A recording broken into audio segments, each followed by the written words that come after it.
The morning sun cast long shadows across the bustling military base as Sarah Mitchell walked through the main entrance, her civilian clothes drawing curious glances from passing personnel. At 42, she carried herself with quiet confidence, her graying hair pulled back in a simple ponytail, and her weathered hands telling stories of years spent working with them. The security guard barely looked up as he checked her visitor's badge, stamping it with the routine efficiency of someone who had done this thousands of times before. Sarah had never imagined she would find herself on a military installation, let alone one as imposing as Naval Amphibious Base Coronado. The sprawling facility stretched out before her, a maze of concrete buildings, training grounds, and perfectly manicured lawns where the nation's elite warriors honed their deadly skills. She clutched her worn leather purse tighter, feeling completely out of place among the crisp uniforms and purposeful strides of the service members around her. The reason for her visit weighed heavily on her mind. 3 weeks ago, she had received a phone call that changed everything. Her son Marcus, whom she hadn't seen in over 2 years, had been killed in action during a classified operation overseas. The official notification had been brief and formal, delivered by 2 officers who stood stiffly in her living room, their words carefully chosen and their emotions carefully concealed. But now, she was here for something more personal, a memorial service organized by his unit, the legendary SEAL Team 7. As Sarah made her way toward the designated building, she couldn't help but notice the way people looked at her. Some glances were merely curious, wondering what a middle-aged civilian woman was doing in their military world. Others carried a subtle hint of judgment, as if questioning whether she belonged there at all. She had dressed in her best black dress, the one she wore to church on special occasions, but even that felt inadequate in this environment where everything seemed to have its place and purpose. The morning had started badly when she struggled to find parking, circling the base twice before a kind military policeman directed her to a visitor's lot. Then there had been the lengthy security check, where every item in her purse was examined and questioned. The guards were polite but thorough, and Sarah found herself explaining why she carried her late husband's reading glasses, her son's childhood photo, and the small wooden cross her mother had given her decades ago. Walking past a group of young sailors, Sarah overheard fragments of their conversation. They were discussing weekend plans, complaining about duty assignments, and sharing jokes she didn't understand. Their youth struck her. Most of them looked barely older than Marcus had been when he first enlisted 15 years ago. The thought brought a familiar ache to her chest, the same one that had been her constant companion since that terrible phone call. The building she sought housed the administrative offices for the SEAL teams, and as she approached, she noticed more people in military dress uniforms gathering in small groups outside. Some were clearly family members like herself, spouses in dark clothing, elderly parents leaning on walking canes, siblings trying to manage restless children who didn't fully understand the solemnity of the occasion, but the majority were active duty personnel, their uniforms adorned with ribbons and insignia that spoke of service and sacrifice she could only imagine. Sarah paused at the entrance, taking a deep breath to steady her nerves. Through the glass doors, she could see a reception area where people were signing a guest book and picking up programs. A large photograph of Marcus in his dress blues sat on an easel nearby, his serious expression and steely gaze reminding her of the determined little boy who had once declared he would grow up to be a hero. As she entered the building, the cool air conditioning provided relief from the California heat, but it did nothing to ease the tension in her shoulders. An elderly woman at the reception table looked up with a practiced smile, the kind used for greeting grieving families at such events. "Are you here for Petty Officer Mitchell's service?" the woman asked gently. "Yes," Sarah replied, her voice barely above a whisper. "I'm his mother." The woman's expression softened immediately. "Please sign the guest book, and here's your program. The ceremony will begin in about 20 minutes in the main hall. There's coffee and water available if you need anything." Sarah signed her name carefully, noting the dozens of signatures already there, some in military block letters, others in flowing script, each representing someone whose life Marcus had touched. She picked up the program, which featured another photo of her son, this one showing him with his team after a successful training exercise. He looked happy in that picture, surrounded by the brothers in arms, who had become his chosen family. Finding a seat in the main hall proved challenging. The room was filling up quickly, and Sarah hesitated at the back, unsure of where she should sit. The front rows seemed reserved for official personnel and immediate family. but she felt awkward claiming a spot there. She had been estranged from Marcus for the last 2 years of his life, a painful rift that had started over her disapproval of his dangerous career choice and escalated into bitter arguments about duty, family, and responsibility. A young woman in a Navy uniform noticed her hesitation and approached. "Ma'am, are you family?" "I'm Marcus Mitchell's mother," Sarah said, the words still feeling strange and final. "Please, come with me. We have seats reserved up front for immediate family." As Sarah followed the young woman down the aisle, she became acutely aware of the conversations happening around her. People were sharing memories of Marcus, discussing his skills as an operator, his sense of humor, his dedication to the team. She heard stories she had never heard before, about training exercises and deployments, about the man her son had become after he left home, but she also caught other whispers, less charitable ones, that made her cheeks burn with embarrassment and anger. A group of wives near the middle of the room were speaking in low voices, but not quite low enough to escape her notice. "I don't know why she bothered showing up," one of them said, adjusting her perfectly styled hair.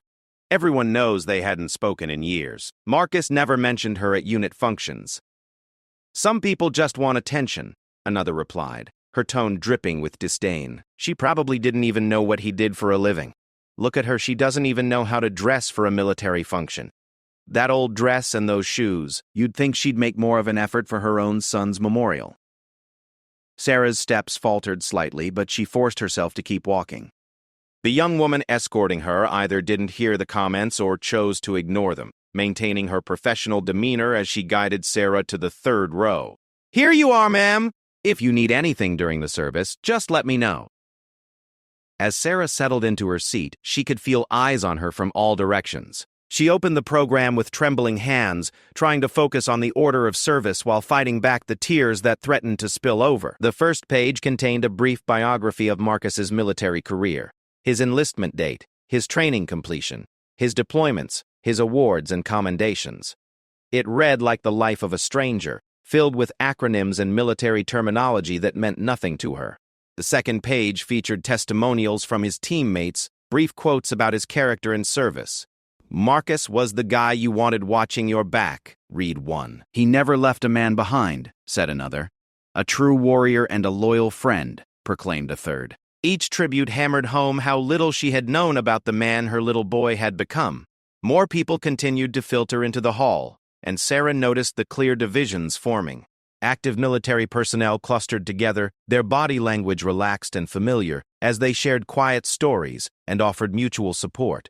Military families occupied another section, the spouses and children who understood the unique challenges and sacrifices of military life. And then there were the outsiders like herself, aging parents, distant relatives, and old friends who seemed as out of place as she felt. The whispers continued around her, some sympathetic, others less so. She heard fragments of conversations about Marcus's exceptional service record, his upcoming promotion that would never come, and the classified nature of the operation that had claimed his life. But she also heard the barely concealed gossip about his family situation, about the mother who had tried to talk him out of enlisting, who had missed important milestones, who had never understood his calling. A distinguished-looking man in dress blues entered from a side door and began conferring with other officials near the front of the room. Sarah assumed he must be someone important based on the deference shown by the other personnel, but she didn't recognize any of the ranks or insignia that might have told her his position. The military world remained as foreign to her now as it had been when Marcus first announced his intention to enlist. As the start time approached, the informal conversations began to die down, replaced by the rustle of programs and the scraping of chairs as people settled into their seats. Sarah glanced around the room one more time, taking in the sea of uniforms and solemn faces. She spotted what appeared to be Marcus's former roommate from basic training, a young man who had visited their home once years ago. He caught her eye and nodded politely, but made no move to approach her. The room fell silent as another uniformed figure approached the podium.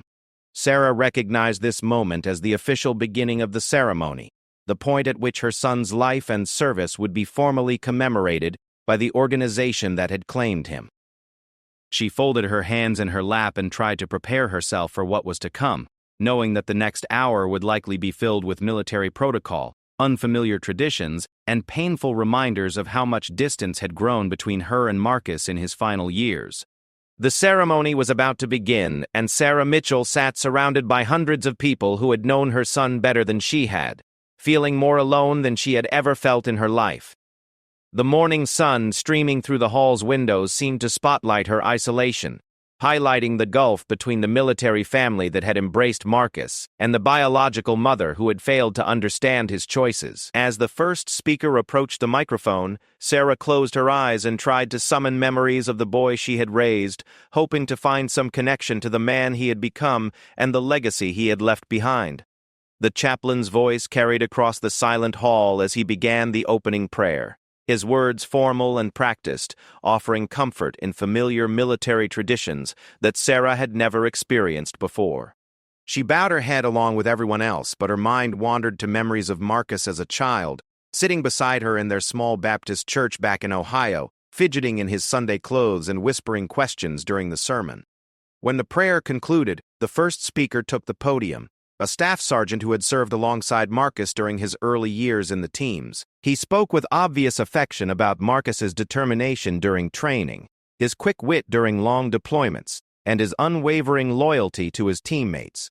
The stories painted a picture of a man Sarah barely recognized, someone confident and capable, beloved by his peers and respected by his superiors. Mitchell never backed down from a challenge, the sergeant said, his voice carrying clearly through the hall's sound system. Whether it was a difficult training evolution or a complex mission overseas, he always volunteered to take point. He had this way of making everyone around him better, pushing them to exceed their own expectations. Sarah listened intently, trying to reconcile these descriptions with her memories of the stubborn, sometimes angry young man who had left home after their final argument. That Marcus had been passionate but directionless, intelligent but rebellious, someone who seemed to question every rule and authority figure he encountered. The transformation into the professional warrior being described seemed almost impossible to believe. As speaker after speaker took the podium sharing anecdotes and tributes, Sarah began to notice the pattern of glances and whispers directed her way. The military families around her seemed to form natural clusters, offering each other tissues, sharing quiet words of comfort, and displaying the easy familiarity of people who had attended too many of these services. She remained isolated in her grief, an outsider looking in on a world she had never wanted her son to join. During a brief intermission, people began moving around the hall, some stepping outside for air, others approaching the display tables that had been set up with photos and memorabilia from Marcus's career. Sarah remained in her seat, uncertain of the protocol and unwilling to risk more uncomfortable encounters. She watched as small groups formed and reformed around her, the comfortable social dynamics of the military community on full display. That's when she heard them, 3 women standing directly behind her row, their voices carrying just enough for her to catch every word. They were military wives, she realized, women whose husbands served alongside Marcus or in similar units. Their conversation started innocuously enough, discussing the service and sharing memories of unit functions where Marcus had been present. He was always so professional at the family events, one woman said. Never talked much about his personal life, but he was great with the kids. My daughter always asked when Uncle Marcus was coming to the next barbecue. That's because he didn't have much of a personal life to talk about. Another replied, her tone carrying a sharp edge. His family situation was complicated. The third woman glanced pointedly in Sarah's direction before leaning closer to her companions. You mean the mother who tried to stop him from enlisting? The one who gave him an ultimatum, her or the Navy? Sarah's breath caught in her throat. The story was mostly accurate, but hearing it dissected by strangers felt like a physical blow. She had given Marcus that ultimatum during their final fight, demanding that he choose between his family and what she saw as a dangerous, meaningless career. She had been terrified of losing him, desperate to keep him safe, but the tactic had backfired spectacularly. I heard she never visited him during training, never came to his graduation from Bud/S, the first woman continued. Can you imagine missing your son's biggest achievement? The whole team was there except for his family. And now she shows up when it's too late, the second added. Where was all this concern when he was alive and could have used the support? The third woman's voice dropped to a harsh whisper. Look at her just sitting there. She doesn't even know anyone here. She's probably never met any of his friends, Never been to a single unit function. Some mother. Sarah's hands clenched in her lap, her knuckles white with tension. Every word was like a needle finding its mark, because each criticism contained enough truth to cut deeply. She had missed his Bud/S graduation, convinced that attending would signal approval of his choices. She had declined invitations to unit events, maintained her distance from his military life, and yes, she had given him that terrible ultimatum that had driven him away. "I don't understand women like that," the first voice continued. "Your son is serving his country, protecting people like her, and she acts like he's doing something shameful. Meanwhile, she'll probably spend the rest of her life playing the grieving military mother, telling everyone how proud she was." "The worst part is, Marcus never badmouthed her," the second woman said. "Even when he was obviously hurt by the estrangement, he always said she was just worried about him. He made excuses for her right up until the end." This revelation hit Sarah harder than all the criticism combined. Even after their bitter separation, even after she had forced him to choose between her and his calling, Marcus had defended her to his friends. The knowledge that he had protected her reputation while she had questioned his choices filled her with a shame so profound she could barely breathe. The women's conversation was interrupted by the return of official proceedings, but their words continued to echo in Sarah's mind as the service resumed. A commanding officer took the podium to deliver remarks about Marcus's final mission, details that remained classified but spoke to his courage and sacrifice in service of his team and country. The officer's words were measured and professional, but Sarah could hear the genuine grief underneath the military bearing. "Petty Officer Mitchell embodied the SEAL ethos in everything he did," the commander said. "He was a warrior, a protector, and a brother to every member of this command. His loss is felt deeply by all of us who had the privilege of serving alongside him." As the ceremony continued, Sarah found herself studying the faces around her, seeing the genuine mourning and respect that Marcus had earned during his military career. These people had known him as an adult, had worked with him, depended on him, shared dangers and triumphs with him. Their grief was immediate and personal, born of shared experience and mutual respect. Her own grief, she was beginning to realize, was more complicated. She mourned not just the son she had lost, but the relationship they had never repaired, the man she had never gotten to know, and the years of estrangement that could never be recovered. Her sorrow was mixed with regret, guilt, and the bitter knowledge that her own stubbornness had contributed to their separation. The final speaker was introduced as Commander James Rodriguez, and Sarah noticed an immediate change in the atmosphere as he approached the podium. The casual conversation stopped completely, and everyone in the hall seemed to straighten in their seats. Even the military wives behind her fell silent, their attention focused entirely on the imposing figure now standing at the microphone.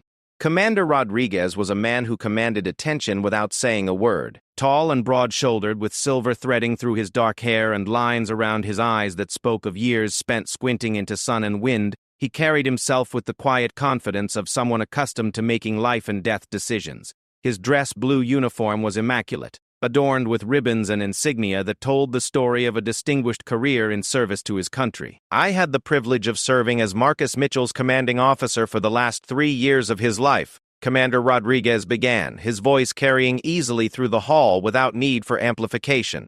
"In that time, I came to know him not just as an exceptional operator, but as an exceptional human being. Marcus was the kind of SEAL we all aspire to be. Technically proficient, tactically sound, and absolutely reliable under pressure. But more than that, he was a man of character. Someone who understood that our strength comes not from our individual abilities, but from our commitment to each other." Sarah listened intently, hearing descriptions of leadership and integrity that both surprised and saddened her.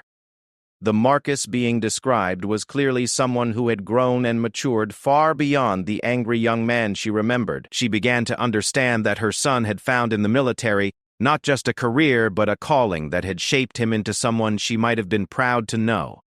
"I want to share something with you today that speaks to the kind of man Marcus was," Commander Rodriguez continued. "Last year, during a particularly difficult deployment, we lost communications with one of our teams for over 72 hours. The unit was operating in hostile territory, and every hour that passed without contact increased the likelihood that we were dealing with a worst-case scenario. The hall was completely silent now, everyone hanging on the commander's words. Sarah could see military personnel leaning forward in their seats while family members clutched programs and tissues with white knuckles. Marcus volunteered for the search and rescue mission without hesitation, even though it meant extending his own deployment and missing important personal time he had already planned. When I asked him if he was certain about his decision, his response was immediate. "They'd do the same for me, sir. That's what brothers do." The commander's voice carried a note of pride and loss that resonated through the hall. The mission was successful.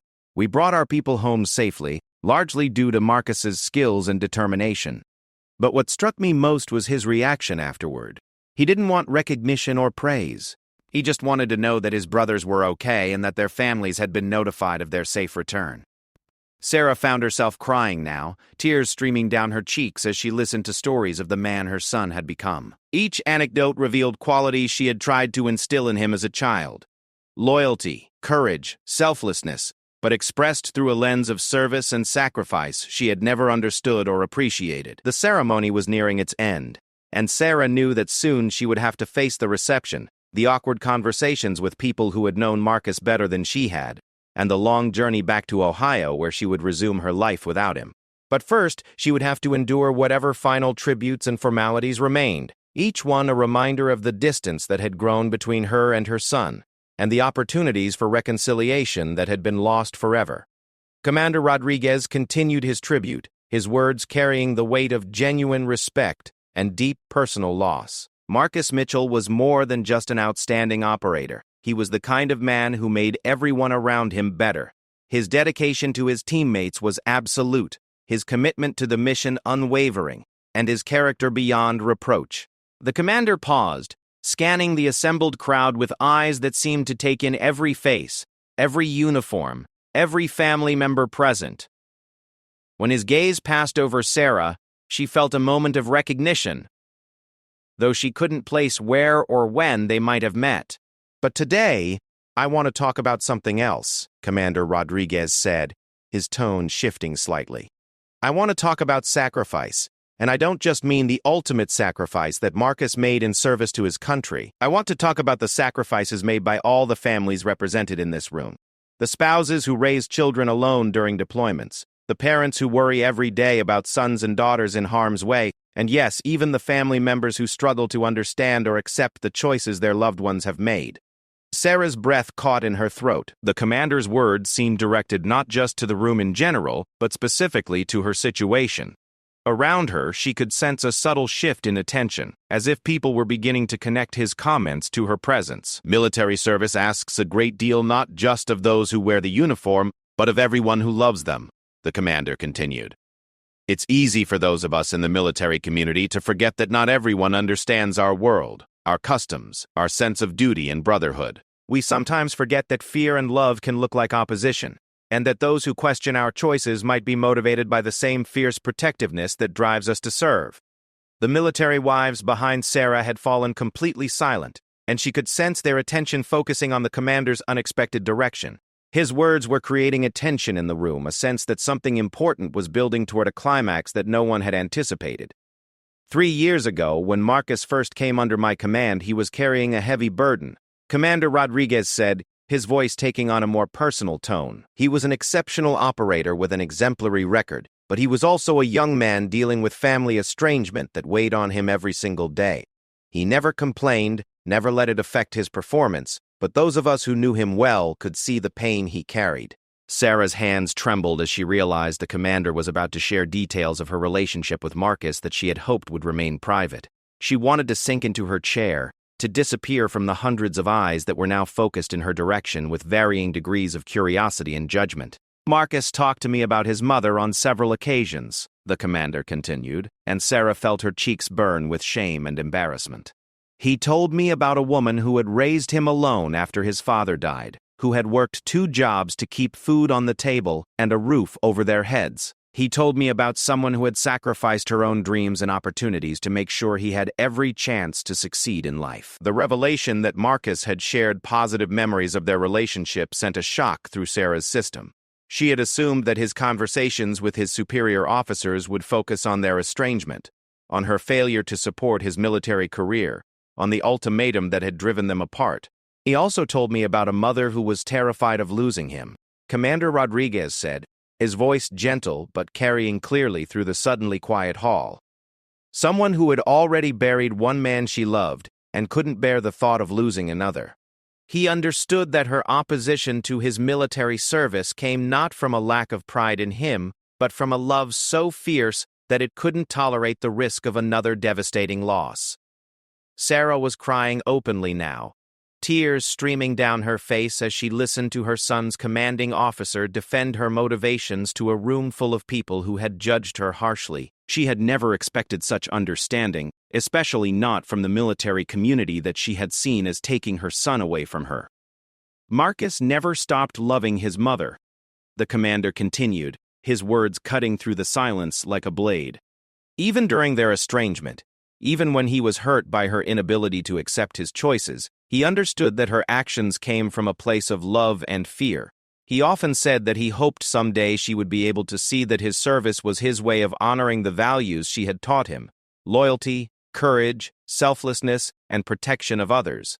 The commander's gaze found Sarah in the crowd, and this time she recognized the look in his eyes, not judgment or criticism, but compassion and understanding.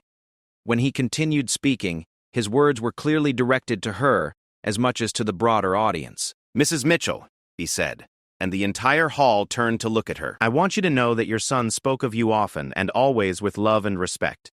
He understood your fears because he shared them. Every time he left on a mission, he worried about the possibility of not coming home.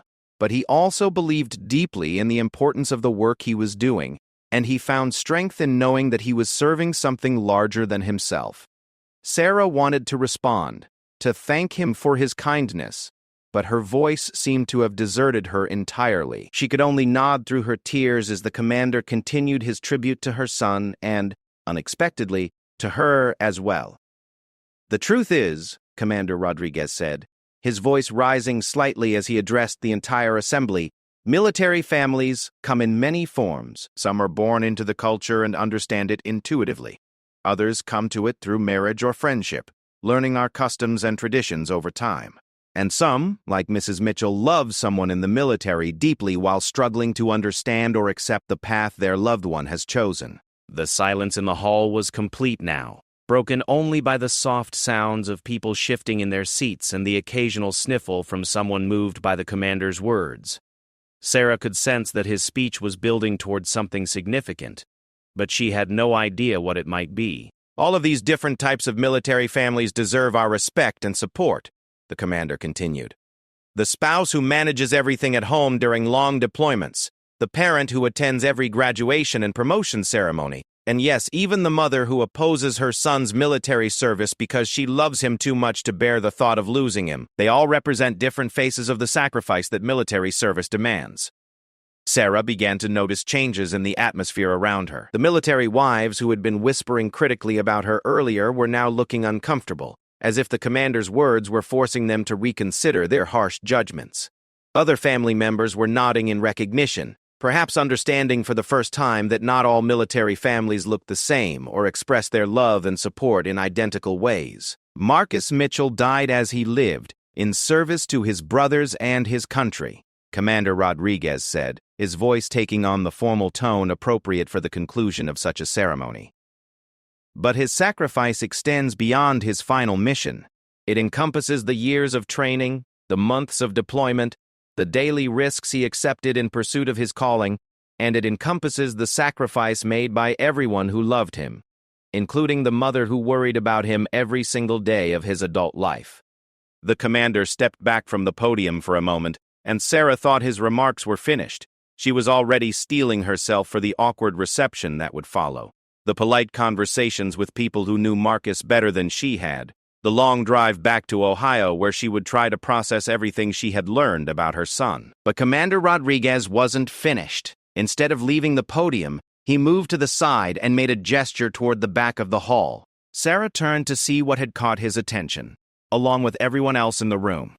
Through the main doors came a figure in dress blues, moving with the precise, measured steps of military protocol. As the figure drew closer, Sarah could see it was a young petty officer carrying something in his hands.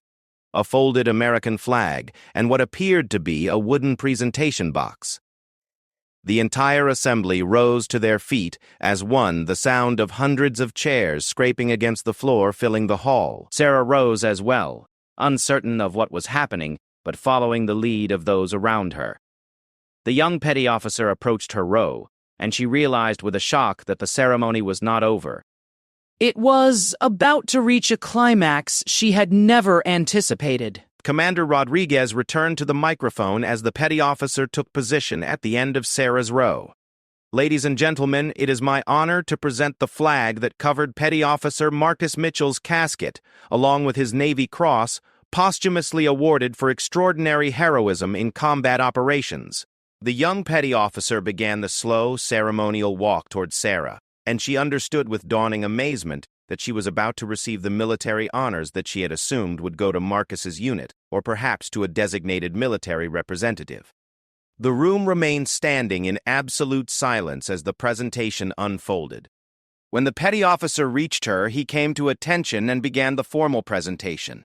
Mrs. Mitchell, on behalf of the President of the United States Navy, and a grateful nation, please accept this flag as a symbol of our appreciation for your son's honorable and faithful service. Sarah accepted the flag with trembling hands, feeling the weight of its significance and the honor being bestowed upon her. The wooden box containing Marcus's Navy Cross was presented next, and she clutched both items to her chest as tears streamed down her face. But the ceremony still wasn't over. Commander Rodriguez stepped forward and, to Sarah's complete shock, came to attention and rendered a sharp salute, not to the flag or the medal, but to her directly.